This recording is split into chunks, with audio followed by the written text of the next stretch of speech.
Hello guys! Nandito tayo sa Puka Beach.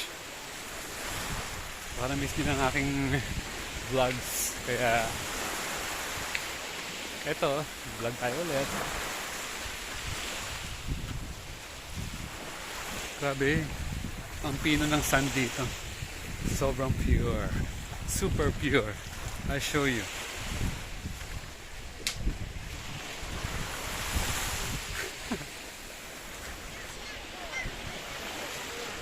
Daming tourist.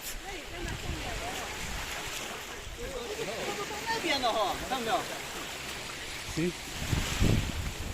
It's like distilled water. Look. It's like distilled water, you know.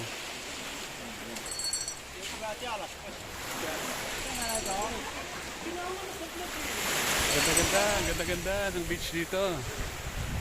Kamusta naman ang mga life nyo? Inhale muna tayo, no? Exhale. Inhale. Exhale. Woo! Life is fun. Life is good. Basta lagi ka lang masaya. Ganda dito. Kumbaga sa, di ba, malaki yung Boracay. There's so many beach around. Chill here. Kumbaga, di ba, merong white beach. Ang daming iba't ibang mga beach dito. So, napuntahan ko na yun sa may banda doon sa kabila. Yung white beach. Parang napuntahan ko na lahat.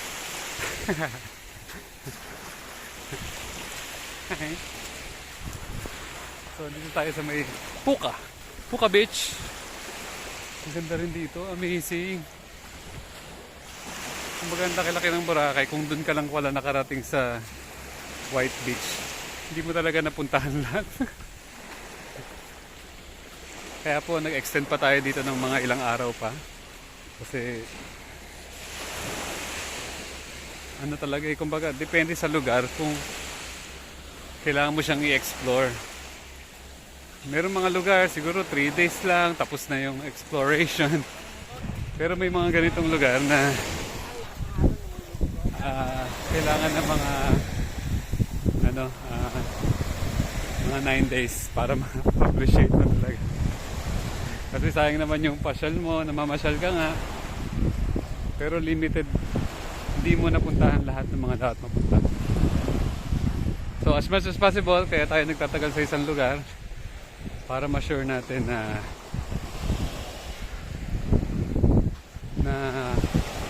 napuntahan natin halos lahat ng sulok. Kita ko sana sa inyo to.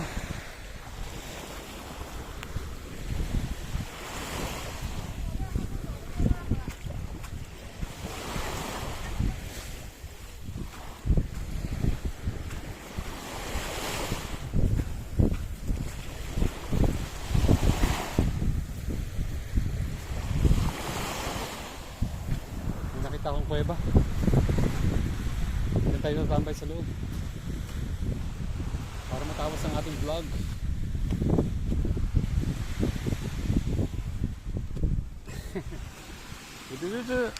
Okay, great. Nandito tayo sa kuweba. Grabe yung view, no? Amazing. So, ganyan tayo, mga kabuhay sakto. Kung gusto nyo po makasama next time, message nyo lang ako. Meron tayong by next year gagawin na pasyal vlog. So imagine ito naisip ko kagabi kasi diba yung mga tao bago makapagplano makarating sa mga ganitong klase ng lugar, talagang pagpaplanuhan, talagang pag-iipunan ng masyado malaki. Ayun pala, hindi naman talaga ganun kagastos. Usually, ganun talaga pag mga first timers. Pero pag na second time mo na, ay, pwede pala makarating ng ganitong kaliit lang ang gastos. Depende yan sa sipag mo mag-research. Tulad nung ating na-research po na Dormitel. Shout out sa mga management ng Short Time Dormitel. Huwag lang kayo maligaw, marami kasi may hotel, may dormitel. Doon kayo sa dormitel. Pag solo traveler ka lang, pwede na yon kasi sobrang mura lang yung per night nila. So yung talagang gusto mag-explore, pwede doon magstay kasi hindi ka magagastosan sa hotel na sobrang mahal namang hotel. Tapos mag-book. Naisip ko maggawa ako ng tour. Sino gusto sumama? Taas ang kamay. Gagawa tayo ng tour na mura lang. Kasi nga na-master ko na eh. Bibilangin ko lang yung halimbawa, sabi ako ng open for 8 people. Pupunta tayo sa Boracay. Ganito ang budget. Sasama ko na ang eroplano. Ang gagawin natin, first, buhay sakto. Boracay tour. Yeah.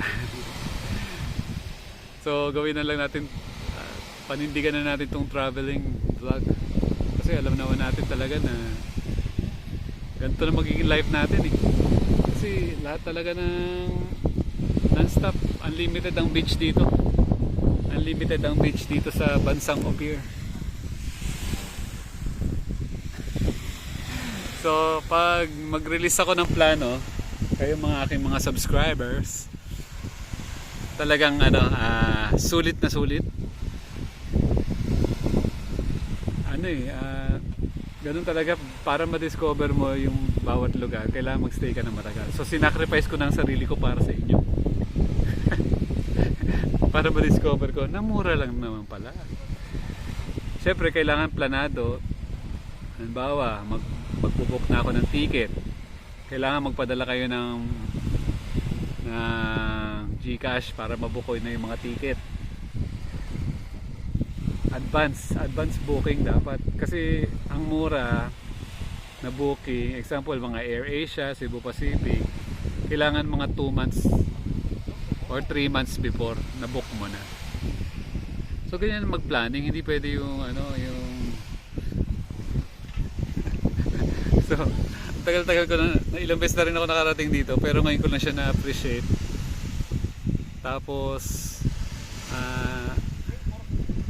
make friends, maghanap ka ng mga pwedeng kaibiganin sa ganitong mga lugar. So pag punta mo ulit, may babalikan ka, nagkaroon ka ng new relationships. So dito meron akong mga 4 na new friends. Pero yung iba turista eh, pero meron yung mga taga rito talaga. So sobrang enjoy magbakasyon. Kung ako sa inyo, bigyan nyo na ng time. Grabe, alam nyo ba ilang libong mga turista ang pumupunta dito, bakit sila nag-enjoy dito? Tapos ikaw na residente ka ng bansang Ophir, tapos ikaw hindi ka pa nakakarating dito, samantalang ine-enjoy na to ng mga na talaga siya eh, super tourist destination. Kasi ang daming Koreano, ang daming Chinese, ang daming mapuputi, lahat na sila nandito. Tiyagaan lang din ako kasi naghanap ako ng hinanap ko talaga yung best na kainan. Ang best na kainan dito is yung vegan falafel. Yeah, vegan falafel house. Nandun yun sa Manok-Manok, medyo mahirap hanapin pero makikita nyo rin yun, basta i-search nyo lang sa Maps, Google Maps. So ang recommended ko sa inyo, number 1, yung short time dormitel. Pangalawa, yung ating ang tawag doon, vegan falafel house, pag-aarian ni Mr. Engine. Medyo mahirap hanapin pero makikita nyo rin Google Maps nyo lang. Ang sarap ng pagkain, sobrang pure, sobrang fresh ang food. Talagang alam mo na pag kinain mo, you're eating real food. Kasi pag kumain ka dito sa mga restaurant dito na puro unnatural, siyempre kaya ka nga nagbakasyon eh, para ma-relax, hindi yung kumain ka rin ng mga masasamang pagkain. Go vegan! Vegan po tayo kasi yung pagiging vegan is a lifestyle. Nakatulong ka na sa mga animals, Natulungan mo pa yung iyong katawan, natulungan mo ang iyong environment. Helicopter, oh. Woo!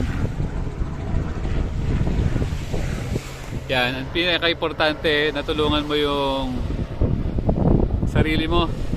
Kasi pag wala ka ng sarili, kawawa naman yung iyong katawan. Kung ano na lang pinapakain mo. Yung pagiging vegan po is hindi po ako makain ng mga lahat ng klase ng hayop, lahat ng klase ng mga galing sa hayop tulad ng itlog, gatas at keso. Yan. Lahat ng galing sa animals ay para sa mga animals, hindi para sa iyo. Tulad ng gatas. Imagine mo paano tinuruan ng mga tao, paano tayo na brainwash ng uminom ng gatas ng ibang ina. Samantalang ang kailangan lang talaga ng katawan natin is yung gatas ng iyong ina. Hindi gatas ng ina ng baka. So I love you all. Miss na miss ko na kayong lahat. Sana magkasama naman tayo minsan sa ganitong mga tour. Pagbalik ko ng Luzon, mag-ikot naman ako ng medyo north Luzon naman para maiba-iba naman. So, thank you very much for watching. Huwag kayong mag-alala. Tuloy-tuloy lang po ang ating pag-vlog para ma-discover nyo yung mga ganitong kagaganda na lugar. I love you all!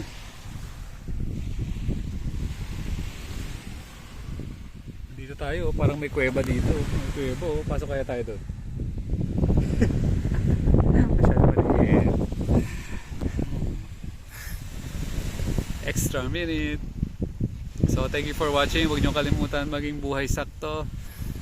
Kung ano naman yung mga ginagawa nyo, make sure gawa po kayo ng makabuluhan. Always do what you like. Huwag yung mga like ng iba. Dapat ikaw ang magdesisyon sa gusto mong gawin sa buhay mo. Okay? Okay.